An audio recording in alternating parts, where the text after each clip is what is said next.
Assalamualaikum warahmatullahi wabarakatuh. Salam dan bahagia.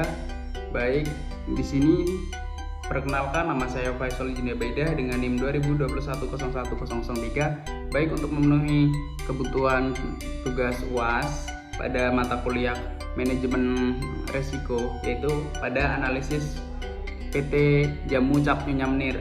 Baik, langsung saja kita masuk ke dalam profil perusahaannya. PT Nyonya Menir adalah perusahaan yang memproduksi jamu tradisional Jawa yang dipeloporinya oleh Nyonya Menir dengan mereklamu cap potret Nyonya Menir. PT Nyonya Menir itu dibuka di Semarang dan produknya telah merambah ke pasar yang internasional dan dipasarkan ke 3 benua, yaitu di benua Asia, Eropa maupun di benua Amerika. PT Nyonya Menir itu didirikan sejak tahun 1919 dan merupakan perusahaan berbasis manajemen keluarga. Lokasi pabrik PT Nyonya Menir itu berada di Jalan Raya Kaligawe KM 4 Semarang. Selanjutnya yaitu kita masuk ke dalam analisis produk. Minimnya inovasi dan tidak mampu bersaing dalam berbisnis di era digital. Sebab keterpurukan lainnya yang dialami PT Nyonya Menir adalah minimnya inovasi. Dengan kemajuan teknologi yang ada, PT Nyonya Menir tidak mampu mengikuti perkembangan teknologi yang semakin canggih, sehingga daya minat konsumen terhadap produknya semakin menurun.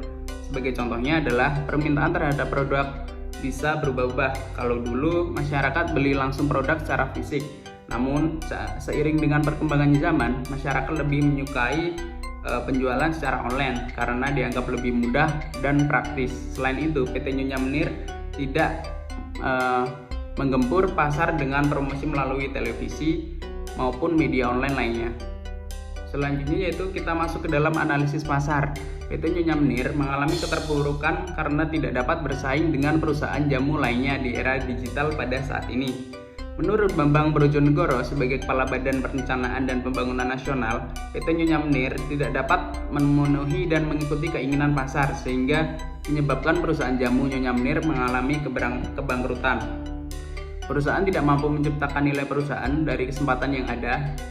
Sebelumnya perusahaan itu sudah sempat memperoleh pasar di 3 benua dan 12 negara, tetapi perusahaan gagal memanfaatkan kesempatan tersebut. Hal-hal yang menjadi kemungkinan gagalnya perusahaan dalam mengeksploitasi pasar adalah kemungkinan perusahaan gagal memahami atau mengadopsi konteks risiko yang berbeda antara pasar mancanegara maupun dengan pasar lokal. Selanjutnya itu kita masuk ke dalam analisis operasional. Perusahaan tidak memiliki kemampuan untuk menangani potensi hal-hal buruk yang dialami, sehingga risiko yang ada menjadi suatu masalah yang kemudian menyebabkan turunnya nilai perusahaan. Risiko bawah yang dihadapi oleh PT Nyonya Menir antara lain yaitu pemogokan kerja oleh karyawan, demonstrasi HAM, penundaan pembayaran hutang perusahaan, dan ada pertikaian keluarga yang menyebabkan krisis operasional semakin memburuk.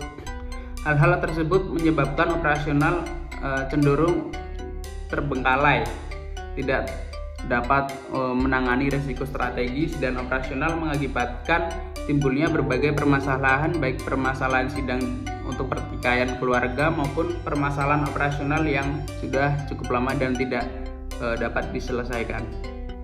Baik, selanjutnya kita masuk ke dalam slide kesimpulan. Bahwasanya banyak risiko yang harus perusahaan hadapi, tidak peduli itu perusahaan yang baru atau perusahaan yang sudah berjalan lama. Perusahaan yang tidak dapat meminimalisir risiko dan yang tidak dapat menghadapi risiko-risiko baik dari segi finansial, operasional ataupun dari segi eksternal ataupun internal perusahaan, maka tidak akan dapat untuk bertahan lama. Sebagai contohnya itu perusahaan jamu Nyonya Menir, antara lain ketidakmampuan perusahaan dalam membayar hutang, adanya sengketa keluarga, dan ketidakmampuannya SDM dalam mengelola dan memimpin suatu bisnis. Diharapkan bagi perusahaan-perusahaan lainnya harus senantiasa lebih lagi dalam memanajemen risiko-risiko yang ada, baik risiko yang di eksternal maupun di internal perusahaan, supaya kejadian pada seperti kasus Nyonya Menir itu tidak